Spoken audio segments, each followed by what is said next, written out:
has done it. Sanji's final awakening is revealed to be legendary because with his lineage as the Prince of Germa, after he combines both the science half of his body and the emotions in his mind into one, Sanji will become the God King. And how will he achieve this combination? Well, through Conqueror's Haki. Yup, Sanji is finally joining the big leagues. And talking about big leagues, Luffy in base form has completely obliterated Imu across the map. However, the Great One, while being flung, gets back to his senses and creates omen balls and sends them to Luffy and Loki. As the two are bantering about whether Loki's damage to Imu was the reason for Luffy landing his punch, Maki balls reach the boys. Luffy is shocked that the black flame isn't hot, nor does it hurt much. But we get a deeper understanding of Imu's power here. These omen have personalities like the homies of Big Mom, just as my balls deep prediction said like 2 months ago. They have a conversation with each other about how they were ordered by the Great One to aim above the belly where Imu's sword pierced Loki earlier. Furthermore, the omen fire starts spreading around Loki's chest as if it's like Amaterasu, and he can't seem to get rid of it. Then, from the distance, Imu creates a circle with his index finger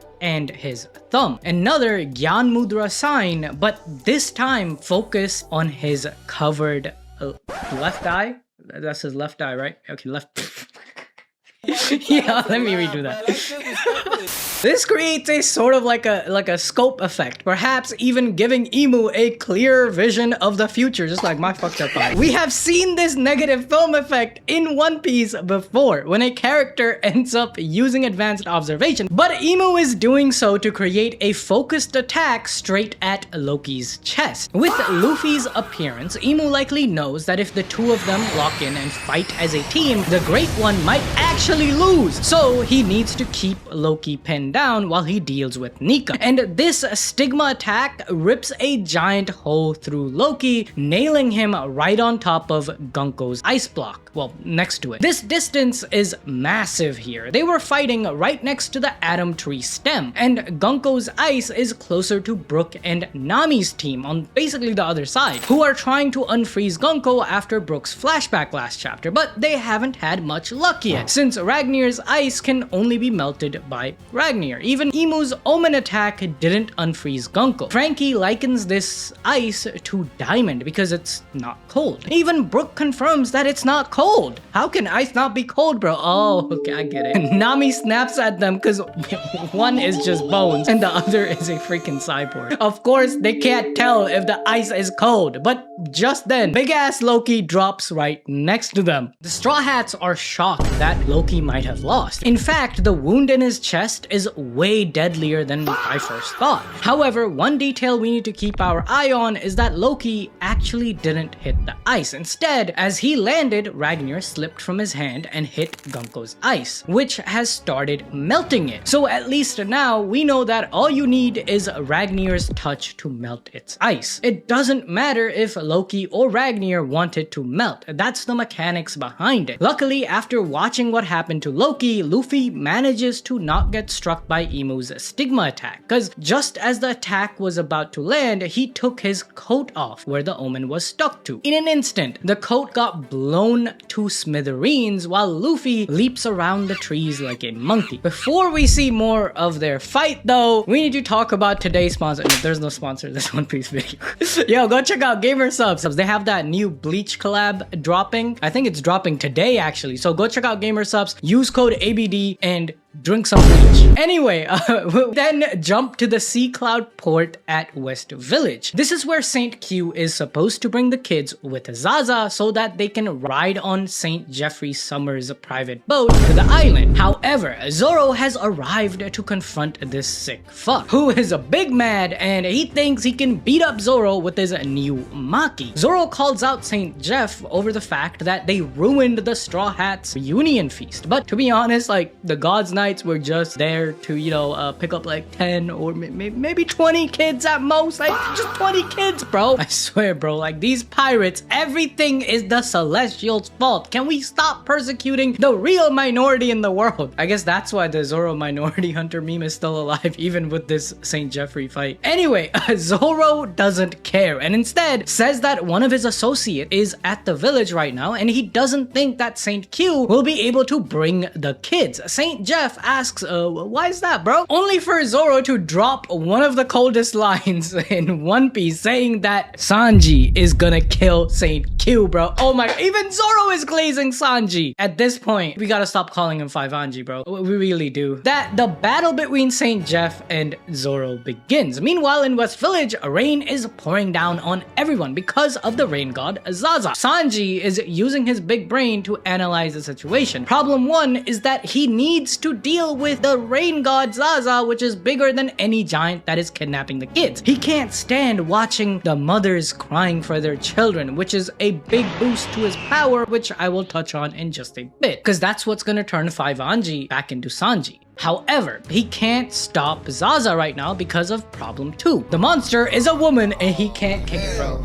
Yeah, I'm still calling him 5-Anji, bro. I'm still calling him 5-Anji. However, that's not all, as problem 3 is that while 5-Anji can't stand to see a woman cry, it's okay if he doesn't join their fight against Zaza, because Zaza exists through the powers of Saint Killingam, who may have a tiny dick, but it's still there, so Sanji can kick him all day long. However, the way things are right now, Saint Q is quite tough after Imu's Maki. He screams that he is immortal and there is no way 5-Anji can beat him. This guy is so confident, he confirms Sanji's theory that if Saint Q is beaten, his nightmare also disappears, which makes things much easier for our boy because he already knows the God's Knight's weakness through Gaban, Conqueror's Haki. That's their weakness, which 5-Anji doesn't possess, of course. So how can he win? Well, we get an insane reveal from Oda here. It doesn't just confirm that Sanji will unlock Conquerors in this fight, but also might change how we see Conquerors in the series to begin with. Gaban said that since Zoro and Sanji's captain is one of the 4 emperors, they should be meticulous if they want to have his back. Zoro, not realizing he had Conquerors, didn't live up to the mantle of the Pirate King's wings. When Sanji butts in, begging if he has Conqueror's Haki, Gaban confirms that he has the traits of a king. However, somehow he seems to be burdened with painful uncertainty. If he wants to become someone with Conqueror's Haki, he must get rid of that self-doubt and unlock his ego, bro, like he's on Blue Lock. Now, this is the final piece of the puzzle Oda has given us regarding Sanji's next and final awakening. First things first though, we have to talk about Sanji's body and how his biology actually works. Specifically, where do the flames come from? Back in the day, we just thought he was spinning so fast that friction and his burning passion cooked up the fire, but after the Whole Cake Island reveals, things get way more complicated with his genetics. Basically, this fire is probably coming from his Lunarian DNA and even his Devil Fruit-like abilities. When we first learn of King and his Lunarian powers, it seemed like a perfect match for Sanji. Even Queen, who used to be in Mads, suggested so by asking Sanji how a regular human could just catch fire like that. Considering that Judge was part of Mads with Vegapunk and Queen, we know they had access to King's genetics while he was a prisoner. Judge learned of lineage factors, cloning, and DNA of the Lunarians while working there. Later, Judge shoved that Lunarian DNA into his own kids to make them the ultimate soldiers. It makes sense too because Sanji has that tanky exoskeleton and his fire powers all look just like what Lunarians do. But there are a few issues with saying that Sanji has full-on Lunarian DNA. First of all, Sanji isn't black or brown. Bro doesn't even have white hair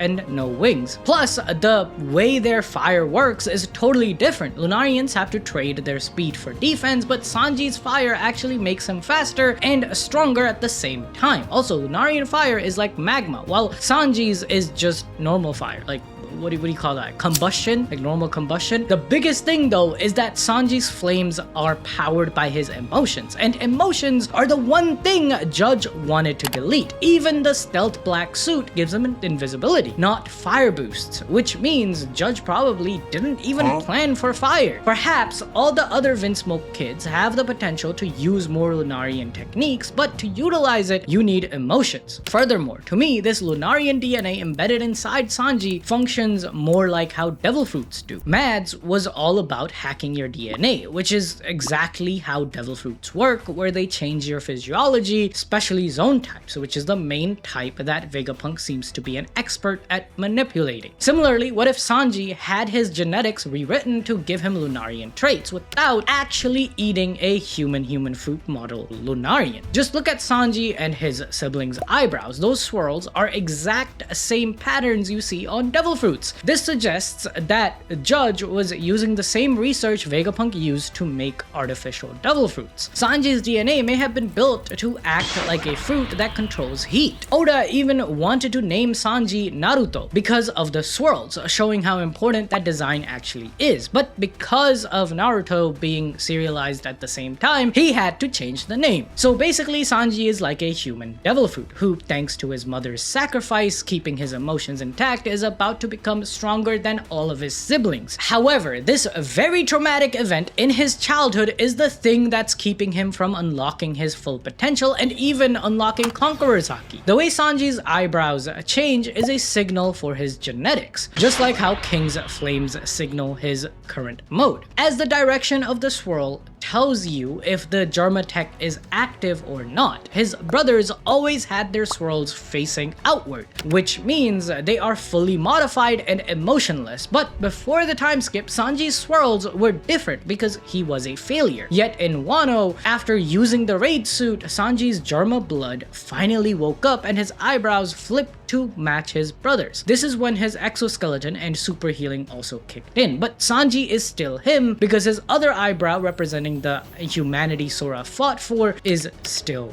there. The final step is for him to combine both sides. Once he accepts his Germa power and his human heart, his eyebrows will probably become perfectly symmetrical, showing the ultimate fusion of science and emotion, proving his father's philosophy of manhood to be wrong. And to combine the two sides, Sanji will need to overcome his mental blockers and become a king. Look, Conqueror's Haki is basically you projecting your indomitable will to crush anyone who isn't on your level. It's an external representation of your willpower, and you need to coat your attacks with it to even stand a chance against the God Knights. Now, we always believed that people were born with this Haki, however, things might be more complicated than that. Sure, having a legendary bloodline like the Charlottes or even the Monkey family helps, but you cannot wake it up if you're drowning in self-doubt or trauma. You need to be so sure of yourself that it can be projected outwardly. The only reason Sanji hasn't joined the big leagues with Conqueror's Haki yet is because he is afraid that accepting his powerful Germa side will turn him into an emotionless zombie. He's so scared of becoming a heartless machine that he even told Zoro to kill him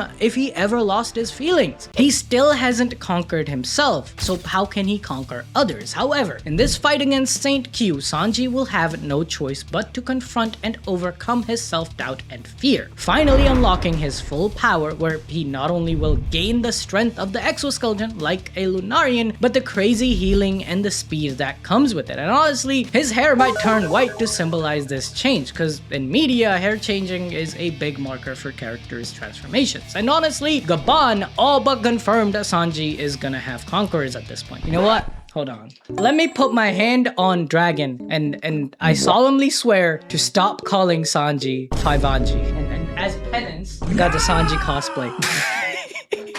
No.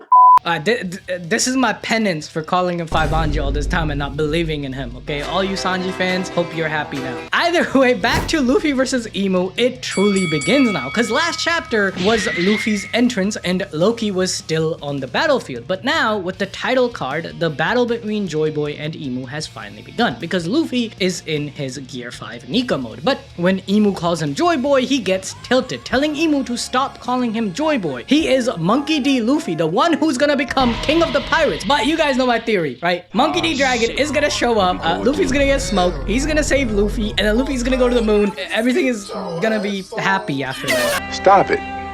Get some help. All right. Thank you for watching. Let me get this shit off. Thank you for watching. I'll see you guys next week. There's no break. Bye-bye.